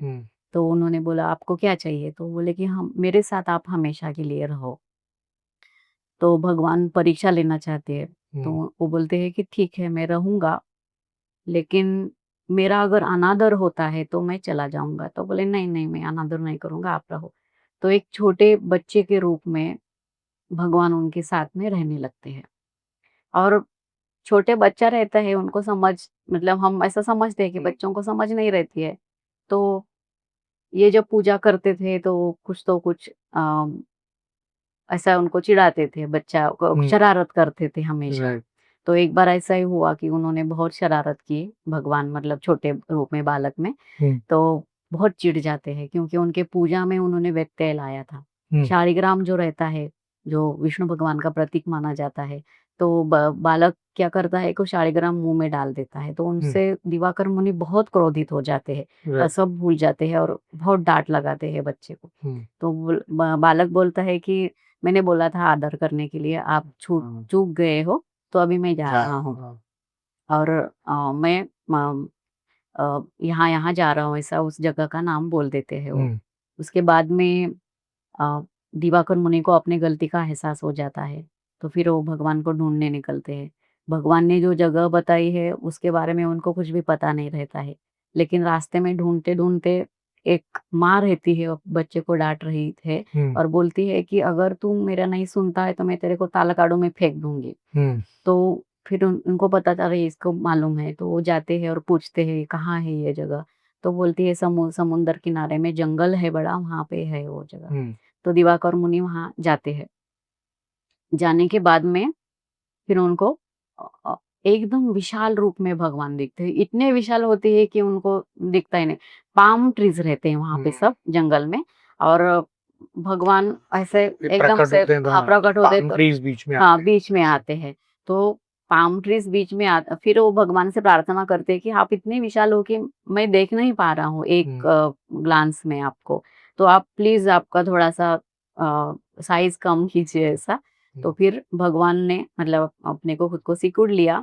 तो फिर वैसे प्रकट हुए। इसलिए फिर पाम ट्री बीच में थी, इसलिए फिर हम लोगों को भी 3 दरवाज़ों 3 दरवाजे से दर्शन भगवान का लेना पड़ता है, ऐसा बोला जाता है।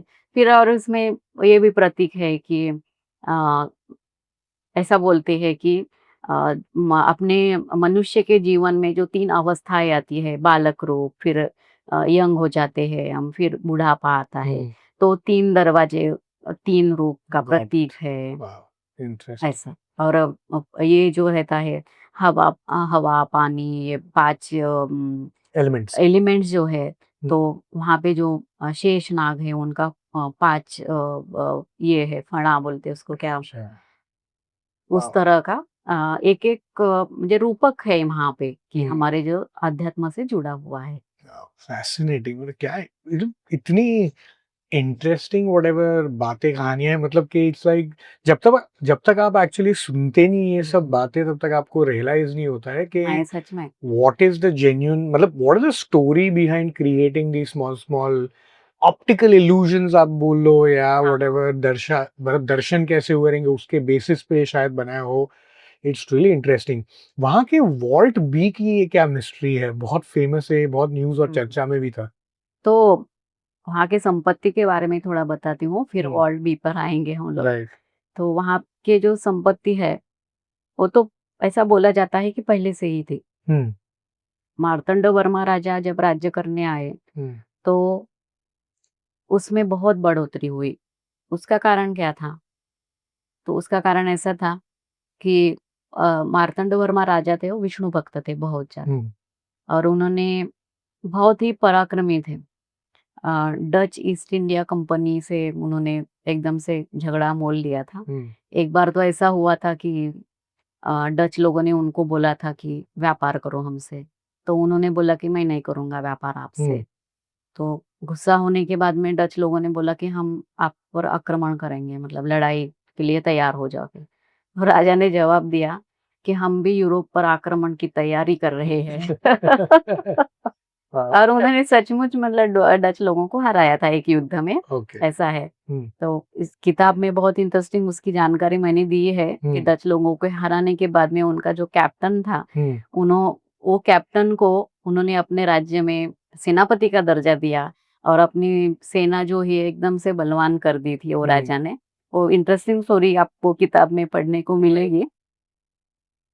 तो इस तरह से आपका सवाल, खज़ाना और वॉल्ट हाँ, भी है। खजाना और वाल्ट, हाँ, पहले तो खज़ाने के बारे में, कितने हाँ, खज़ाने वहाँ हाँ, पे और तो क्या हाँ। हाँ, तो ना ये राजा बनने के बाद में खजाने में बढ़ोतरी हुई। हुँ, उसका कारण था कि उन्होंने त्रिपति दानम नाम की एक रिचुअल्स किया था। ओके। उसमें क्या होता है कि भगवान विष्णु को उन्होंने अपना पूरा राज्य समर्पित कर दिया। हुँ, अपनी तलवार जो थी, वो उनके चरणों पे रख दी, अपना मुकुट भी रखा, और बोला कि आप भगवान, मतलब आप राजा हो और मैं आपका सेवक। हुँ, तो राजे पद पर भगवान थे, और वो एज़ अ सेवक उनका काम, मतलब राजकाज जो था बरोबर। उनके हुँ, बिहाफ में देखते थे। करेंगे, हाँ। ऐसा।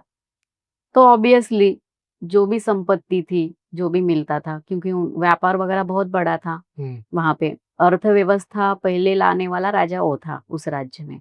हुँ, तो जो भी संपत्ति थी, वो सभी अ, वहीं जमा होती थी, हुँ, जो वॉल्ट्स थे वहाँ पे, राइट। इसलिए वहाँ पे बढ़ोतरी हुई। दूसरी बात ये बोलते हैं कि अ, और ये दूसरी बात ये है कि मार्तंड वर्मा राजा के बाद में जो भी राजा हुए, उन्होंने इसी तरह से काम किया। ओके। भगवान ही किंग और हम सेवक, हुँ, इस तरह से। दूसरी बात ऐसी बोली जाती है कि जब भी उस वंश का जो राजपुत्र है, बड़ा होता है, हुँ, यंग हो जाता है, अडल्ट होता है, तो उसका जितना वेट है, उसके वेट जितना सोना संपत्ति में डाला जाता है।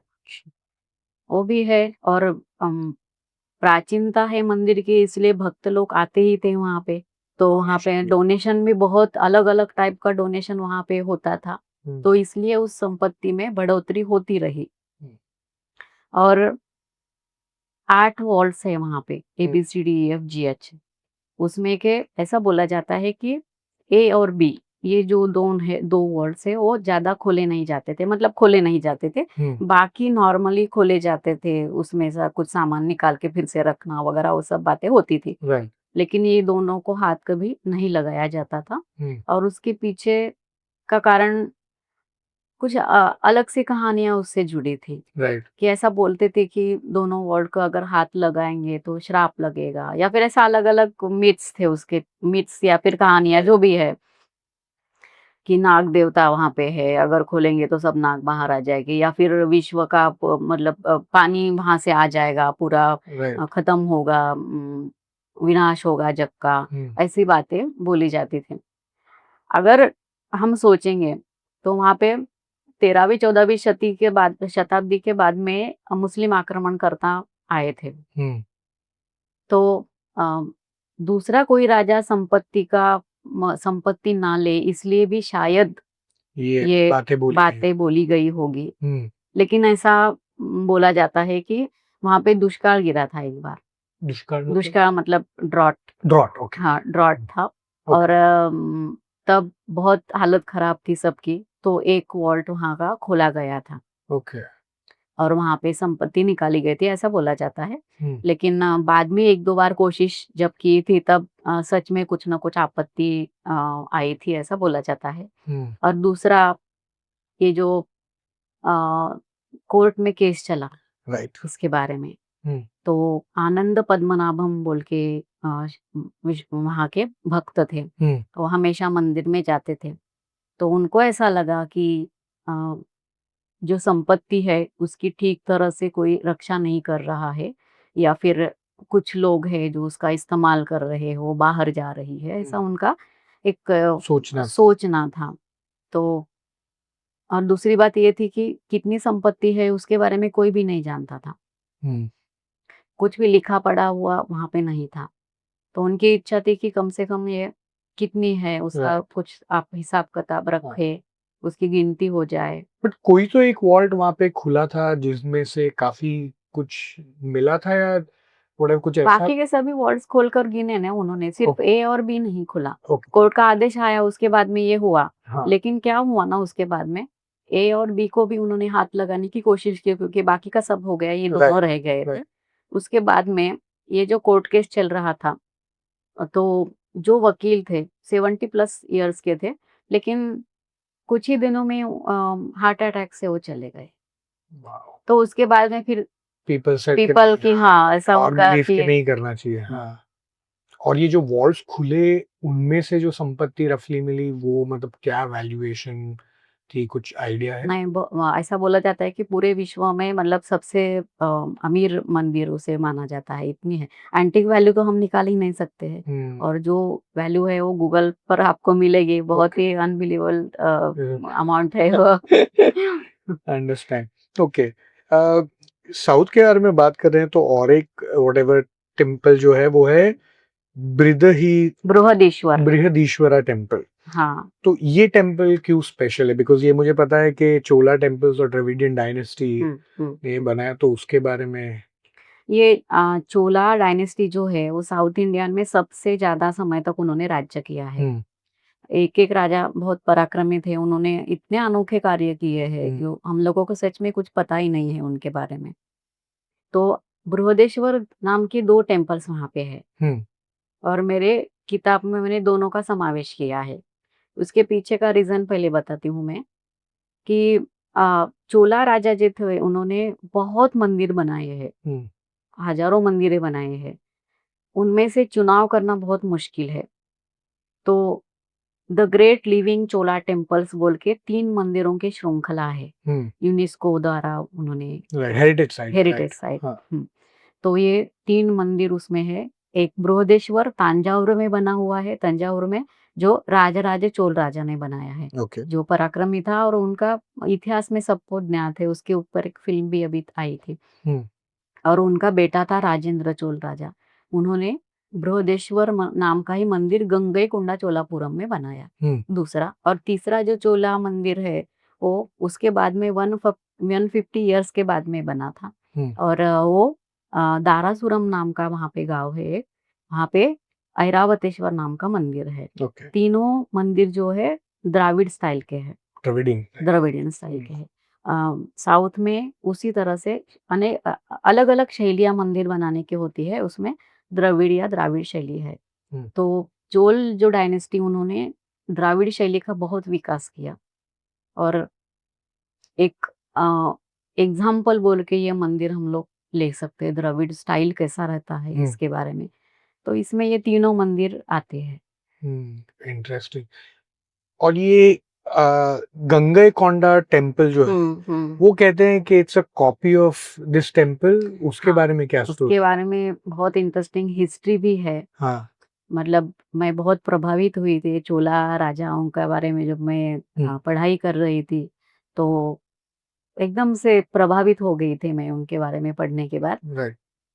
तो राजराज चोल जो है उन्होंने तंजावर का बृहदेश्वर मंदिर बनाया, वो भी बहुत अनोखा है। हाँ, ऐसा बोला जाता है कि तब के विश्व में की सबसे ऊंची इमारत वो थी।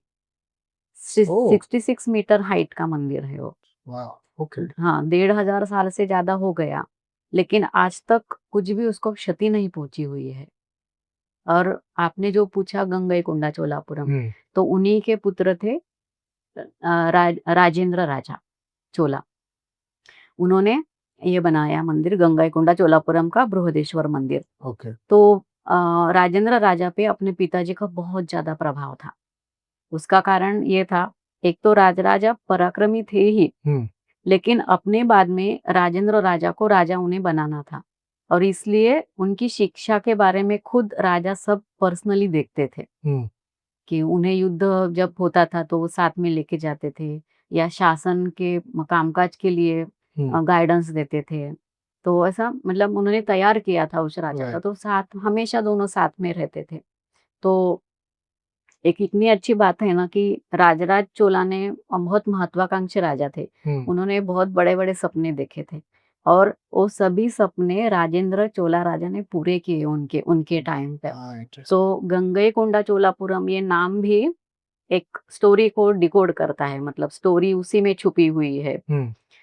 क्या हुआ था कि मैंने बोला वैसे कि साउथ में सबसे ज्यादा टाइम तक ये लोग राज्य कर रहे थे। तो उनकी मनीषा थी राजराज की कि हम अभी उत्तर में भी जाए। ओके। वहां के भी राजा हम लोगों को बनना चाहिए। तब राजराज चोला ने एक प्रयास किया था, और उस प्रयास में साथ में उनका बेटा भी था राजेंद्र चोला। तब उनको यश नहीं आया, विजय नहीं हासिल हो सकी। राष्ट्रकूट बहुत प्रबल थे, उन्होंने उन्हें ऊपर नहीं आने दिया। लेकिन जब राजेंद्र चोला राजा बने, तब उनको एक मौका मिला कि उत्तर की दिशा में एक युद्ध के लिए वो चले गए। और तब उनके मन में शायद होगा कि अपने पिताजी के उत्तर का आधिपत्य चाहिए था। तो वहाँ के जो चालुक्य थे उनको हराया। फिर ऊपर ऐसा पाल डायनेस्टी थी, वहां से वो गंगा तीर तक पहुंचे। लड़ाई, मतलब उसको दिग्विजय बोला जाता है। दिग्विजय मतलब ये कि लड़ाई अगर हम जीतते भी है तो फिर भी हमको वहां का राज्य नहीं करना है। अच्छा। वहां जो बैठा है राजा उसी को राज्य करने को देना है, अपने अंडर ले लेना है उसको, ऐसा उसको दिग्विजय बोला जाता है। ओके। इस तरह से गंगा के तट तक वो लोग पहुंचे, और गंगा का महत्व बहुत सभी को था। तो उनको था राजेंद्र राजा को कि गंगा अपने राज्य में आनी चाहिए, साउथ में। गंगा तो ऊपर है ना, अपने राज्य में आनी चाहिए। तो इसलिए क्या किया उन्होंने कि जो भी राजा पराजित हुए थे उनसे गंगा का पानी अपने राज्य तक लेके आए। उनको बोला कि ये पानी हमारे यहाँ लेकर आओ। और फिर इसलिए फिर गंगा को जीतने वाला इस टाइटल से गंगईकोंडा और चोलापुरम, और वो जो विजय उन्होंने हासिल की उसके बाद में उसका प्रतीक ये नगरी बनाई गई पहले, गंगईकोंडा चोलापुरम। और ऐसा और ये टेम्पल ये नगरी के बीचों बीच में बनाया गया। ऐसे इसी उसके पीछे की कहानी है। ऐसा बोला जाता है कि वो जो गंगा का पानी लाया था, तो वहां पे एक ये है, कुआं है, वेल है। तो उस वेल में वो पानी डाला गया था। तो आज भी अभिषेक जो भगवान को किया जाता है, सुबह की जो पूजा की जाती है, वहीं से पानी का यूज किया जाता है, ऐसा बोला जाता है। एक्चुअली ये जो 7 टेम्पल जो आपने ऑफ कोर्स इसके बारे में बात किया है, इसके अलावा ऐसे कोई 3 टेम्पल मुझे आप बता सकते हैं जो भी आपको बहुत इंटरेस्टिंग लगे? ये 7 के अलावा? 7 के अलावा, और ये डिजर्व करते हैं जानना लोगों को भी, एंड क्यों? हाँ, बताती हूँ मैं। पहले तो मैंने जो बताया आपको कि कांचीपुरम का कैलाशनाथ मंदिर है। राइट।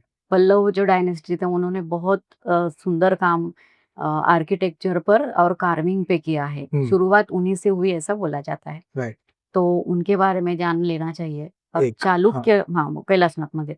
और चालुक्य जो डायनेस्टी थे उन्होंने तो पट्टडकल जो है वहाँ पे एक क्या बोलते हैं आप, जैसा एक ये रहता है ना, मॉडल्स बनाए जाते हैं। ओके। तो अलग-अलग शैली के मंदिर के मॉडल्स बनाए गए हैं एक जगह पे।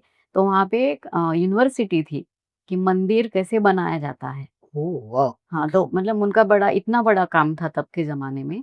तो उनके भी मंदिर कवर होने चाहिए। उनमें के 2-3 मंदिर तो बादामी केव्स वगैरह है वहाँ पे, या फिर पट्टडकल का मैंने जो मंदिर का ये दिया था विरूपाक्ष मंदिर। राइट। तो एक तो उनकी हिस्ट्री भी बहुत इंटरेस्टिंग। इंटरेस्टिंग भी है।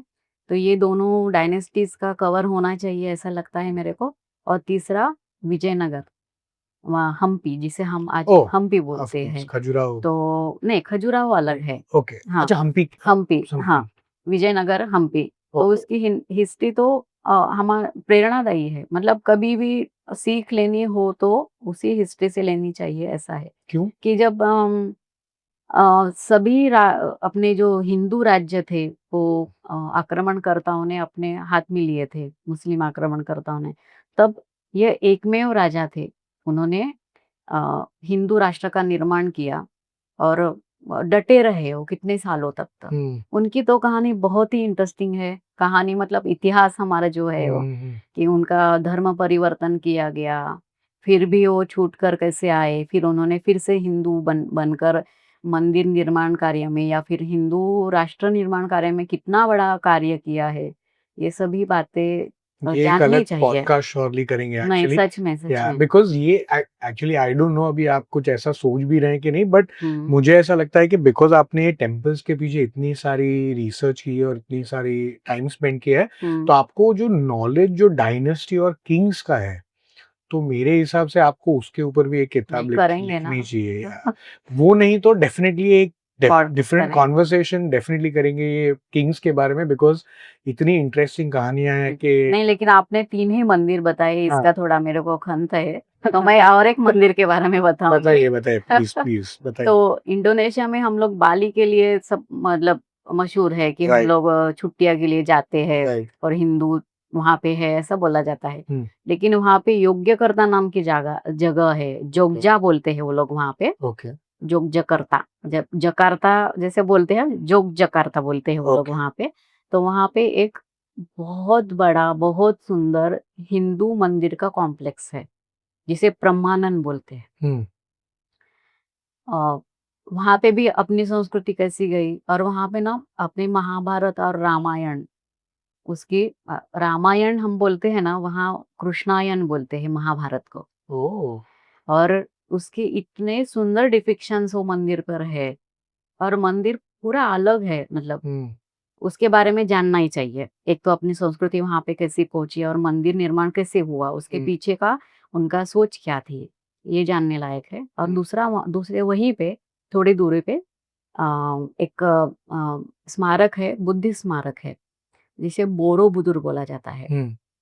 अपने आप में अलग संरचना का मंदिर उसे नहीं बोल सकते हम। हुँ। अलग ही हो, स्तूप भी नहीं बोल सकते, मंदिर भी नहीं बोल सकते, इस तरह की रचना वहाँ पे की गई है। बहुत ह्यूज है, विशाल है। और ये दोनों मंदिर के बारे में और एक बहुत इंटरेस्टिंग और प्रेरणादायी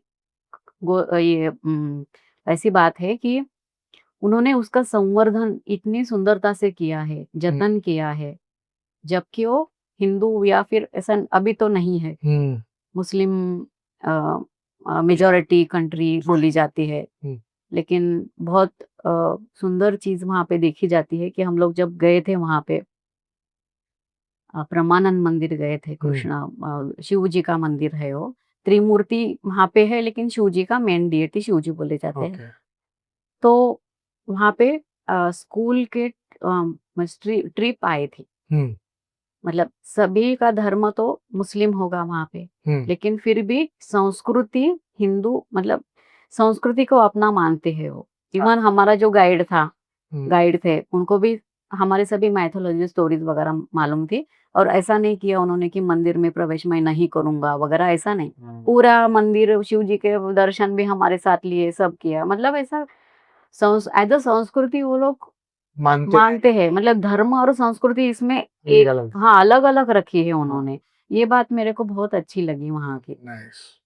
ये आपने एपिक टेल्स जो कार्व की हैं, ये हम्म इसके पीछे से मुझे एक ये वाकया याद आया आपके बुक से। हम्म बंटे सराय टेम्पल में भी हाँ ये कार्विंग्स हैं, हाँ। तो उसकी क्या स्टोरी है? बंटेसराय टेम्पल जो है ना, वहाँ पे जो कंबोडिया में टेम्पल्स बने हैं वो हाँ, सभी राजाओं ने बनाए हुए हैं, राइट। और सभी बहुत बड़े बड़े हैं, विशाल टेम्पल्स है सभी। हम्म। अभी अंकोर वैट अगर हम देखेंगे तो पूरी नगरी वहाँ पे बसी थी, तो 400 एकड़ वगैरह कुछ वाह। प्लेस थी इतनी बड़ी, हम्म। और इसमें बीच में वो मंदिर था, और आजू बाजू में पूरी नगरी बसाई गई थी, हम्म। उनका राजधानी का जो शहर था वो। हम्म। लेकिन ये मंदिर की खासियत ये है बंटेश्वराय की, बंटेश्वराय बोलते हैं उसको, कि राजा ने बनाया नहीं है। ओके। हाँ, तो राजा के ऐसा बोलते हैं, कोई बोलते हैं कि पुरोहित थे या फिर मंत्री थे उनके राजा के, उन्होंने ये मंदिर बनाया है। लेकिन ये मंदिर बहुत विशाल नहीं है, हम्म। छोटा है, लेकिन अ, उसको मतलब जेम बोला जाता है। ओके। कार्विंग के नज़रिए से देखते हाँ। हैं वगैरह, तो बहुत ही सुंदर डिपिक्शंस वहाँ पे हम लोगों को देखने को मिलते हैं। सैंडस्टोन में बनाया हुआ है वो मंदिर, रेड कलर का दिखता है, और सुंदर है, बहुत ही सुंदर है। और हम लोगों को भारत में भी जो डिपिक्शंस नहीं मिलते, जैसे कि खांडव वन का जो आग लगी थी वहाँ पे, हम्म। उसके डिपिक्शन वहाँ पे हम लोगों को देखने को मिलते हैं। अलग ही है ओह, सब कुछ, सुंदर है, बहुत सुंदर है। वाह, इंटरेस्टिंग। उसका एक और भी मतलब एक इंटरेस्टिंग किस्सा है जो मैंने किताब में लिखा है, कि बाद में फ्रेंच लोग वहाँ पे उनके ऊपर राज्य कर रहे थे। हम्म। तो ऐसा बोला जाता है कि ये इंडिपेंडेंट होने के बाद फ्रेंच एक मंत्री था, हम्म। वो विजिट करने आए थे, तो उनको इतना मोह हुआ कि एक स्कल्पचर वो लेके जा रहे थे, तो उनको पकड़ा गया था। हो वाह। इंटरेस्टिंग। बहुत सुंदर, मतलब इतने सुंदर है कि सब भूल कर घर जाने की इच्छा। एक कोई ऐसा टेम्पल या कोई ऐसी, I mean not temple, out से एक हुँ, कोई ऐसी चीज जब भी आपने रिसर्च की है टेम्पल्स के बारे में, जो आप अभी तक ऐसा क्रैक नहीं कर पाई हैं और हुँ, आपको अभी भी वो मन में ऐसा लगता है कि ये मुझे क्रैक करना है अभी भी? मंदिर के बारे में, हाँ। मतलब कुछ गुत्थियाँ जो सुलझी नहीं है। राइट। अभी ऐसा तो कोई याद नहीं आ रहा है, हम्म। मतलब हाँ, रिसर्च कर, मतलब जब अलग-अलग लोगों ने कुछ तो लिखा होता है मंदिर के ऊपर, एक्सपर्ट लोगों ने, तो हम लोगों के पढ़ने में आता ही है वो क्या होगा। नेटफ्लिक्स पे समझो अगर आपके बुक हुँ, के एक सीरीज बनाई, हाँ, ओके, तो फिनाले जो होगा, तो थॉट ही बहुत सुंदर है। Thank you. आई होप हो, बिकॉज काफी इंटरेस्टिंग है, बट जस्ट इमेजिन अगर हुँ, नेटफ्लिक्स ने एक सीरीज बनाई हुँ, आपके हुँ। बुक के ऊपर, तो देन सीजन फिनाले या लास्ट एपिसोड में कौन सा मंदिर आएगा और क्यों? लास्ट एपिसोड में लास्ट एपिसोड क्लाइमैक्स टाइप्स। मेरे ख्याल से कि मेरे किताब में जो लास्ट है वही पद्मनाभ स्वामी टेम्पल आना हम्म। चाहिए, क्योंकि ओके। एक तो इंटरेस्टिंग बहुत ही है, हम्म। अलग-अलग आयाम से इंटरेस्टिंग है। हम्म। मतलब खजीना वगैरह है वो बात है, लेकिन फिर भी आज भी इतने भक्त, वहाँ पे ड्रेस कोड भी है। इवन जो हिंदू नहीं है उनको प्रवेश नहीं है। फिर भी वहाँ पे इतनी भक्तों की भीड़ रहती है, तो भगवान के लिए ही रहती है। मतलब वो एक गुत्थी है कि कितनी श्रद्धा रहती है लोगों में, राइट। ऐसा। और बाकी तो बहुत इंटरेस्टिंग है, राजा की हिस्ट्री भी इंटरेस्टिंग है। हम्म। उन्होंने कितने मतलब ये निडरता से बोला था कि हम भी आक्रमण करने की तैयारी सोच रहे हैं वगैरह, ऐसा सब। राइट। तो मेरे ख्याल से वो वो एक ज्यादा ध्यान में रखेंगे लोग लास्ट में अगर। सो of course I am sure कि आपने ये 7 टेम्पलों के बारे में आपके बुक में बात की है, बट बहुत और भी नायाब टेम्पल है जो आपने अभी थोड़ी जिसकी जिक्र नहीं और आपने हमें बताया भी। हम्म हम्म तो और आप कोई ऐसे एक और बुक लिखने की प्लान करी है, या ये बुक्स, ये टेम्पल्स के बारे में कुछ सोचा है आपने कि क्या करना है? नहीं, एक तो टेम्पल का बुक की तैयारी चल रही है, लेकिन उसके बावजूद एक बहुत इंटरेस्टिंग टॉपिक है जिसमें मैंने कुछ आर्टिकल्स लिखे हैं। ओके। मराठी में पब्लिश हुए हैं, लेकिन अभी वाइडर ऑडियंस के लिए मैं उसका पुस्तक के रूप में निकालना चाहती हूँ। बहुत इंटरेस्टिंग टॉपिक है उसका। क्या है ये टॉपिक? वो टॉपिक ऐसा है कि जैसे हम लोगों ने अभी बात की कि प्राचीन समय की हिस्ट्री जो है, हम लोगों को ज़्यादातर पता नहीं है। मतलब इंस्पायरेशन हम लोग उससे ले सकते हैं, उतनी कितनी तो भी चीज़ें हैं जो अपने प्राचीन हिस्ट्री में छुपी हुई है। उसमें के एक बात ये है कि अ, रानी जो रहती हैं, उनका योगदान जो है okay, importance of the queen इन। हाँ, तो उसमें सातवाहन जो डायनेस्टी थी वो ईस्वी सन पूर्व 235 से आफ्टर 225 तक थी। ओके। डायनेस्टी वो सातवाहन जिन्हें बोलते हैं। राइट। तो ईस्वी सन मतलब ईस्वी सन फर्स्ट में नागनी का या नाइनी का बोलते हैं, वो रानी हुई थी। तो उनके बारे में मैंने एक बहुत डिटेल्ड आर्टिकल लिखा है, और एक उनका मॉन्यूमेंट भी है एक। तो नाणे घाट बोल के जो है, नाणे घाट महाराष्ट्र में है। उन्होंने वहाँ पे एक शिलालेख वहाँ पे उनका है। तो वो शिलालेख जब हम डिकोड करते हैं, तब ये रानी की सब प्रतिमा हमारे सामने आ जाती है, और उनका कितना बड़ा कार्य है ये दिखता है। तो शिलालेख से इंस्पायर होकर मैंने वो पूरा आर्टिकल लिखा है। और नाणेघाट जो है जगह, वो भी बहुत अहमियत थी उसको, कि तब व्यापार चलता था। रोम वगैरह उन लोगों के साथ में सातवाहनों का व्यापार होता था। और वहाँ पे जो बंदरगाह थे, वहाँ ऊपर आने के बाद में ये नाणेघाट लगता था, और नाणेघाट से फिर उनकी राजधानी थी वो प्रतिष्ठान नगरी, मतलब आज का जो महाराष्ट्र का पैठान बोल के है गाँव, वो उनकी राजधानी थी। तो राजधानी तक जाने का मार्ग वो नाणेघाट से जाता था। तो ऐसा एकदम जहाँ पे ज़्यादा से ज़्यादा लोगों को संबंध आए, इस तरह से वहाँ पे वो प्रतिमा लेने बोलते हैं उसको, मतलब केव ही है। उसमें प्रतिमा क्यों? तो तब रानी ने खुद की, उसके जो हस्बैंड थे श्री सातकर्णी बोल के, उनकी और उनके 3 बेटे थे, उनके सबके कार्विंग किए थे। आज हम लोग नहीं देख सकते वो, लेकिन तब थे। और उसमें उसके पिताजी के भी थे। तो फिर पिताजी के क्यों थे? तो ऐसा था कि राजा का निधन होने के बाद में रानी ने राजपाट संभाला था। बाद में फिर उस पे बहुत बहस हुई कि रानी ने राज्य किया कि नहीं, लेकिन बाद में उनका एक सिक्का मिला, जहाँ पे रानी का एक तरफ नाम है और दूसरी तरफ राजा का नाम है। तो एज अ रिप्रेजेंटेटिव ऑफ राजा वो आर्कियोलॉजिकल एविडेंस मिला है। तो बहुत इंटरेस्टिंग है, जो हम लोगों को पता ही नहीं है, उसके ऊपर लिखा है। फिर उसी डायनेस्टी की दूसरी गौतमी पुत्र जो राजा थे, उनकी जो माता थी, उन्होंने अपने पुत्र के बारे में लिखा है। पांडव लेने जिसे बोलता है, पांडव लेने नासिक के पास में है। ऐसा बोलता है कि पांडव लोगों ने वो उकेरा है, लेकिन ऐसा कुछ नहीं है, सब मिथ है ये बातें। तो सातवाहन कालीन ही वो सभी वहाँ पे गुफाएं है, पांडव लेने बोल के। तो वहाँ पे उन्होंने अपने पुत्र के पराक्रम जो पुत्र ने किया था, वो सभी उकेरा बताया है। तो उसमें भी उनका है कि गौतमी पुत्र, मतलब उसको गौतमी बोला जाता था, और माँ का नाम राजा ने लिया था। तो ये भी बातें हम लोगों को नहीं पता है। तो ये दोनों ये भी है, और वाकाटक रानी जो है गुप्ता अलग अलग आपने क्वींस को लेके लिया है, और जिन्होंने राज किया उनके ऊपर लेके आप ऐसा बराबर है वो। अभी मेरा थोड़ा सा चल रहा है काम। Great, thank you so much Deepa ji for coming in, और इतना इंटरेस्टिंग कॉन्वर्सेशन के लिए मुझे बहुत मजा आया। बहुत कुछ जानने भी मिला, बहुत कुछ सीखने मिला, बिकॉज काफी सारी चीजें जो आपने बुक में भी नहीं बताई है उसके बारे में भी हमने चर्चा की, तो एक्चुअली काफी इंटरेस्टिंग था. आई होप इट वाज नहीं, good for thank you as you, well. आपने यहाँ पे बुलाया, थैंक यू सो मच.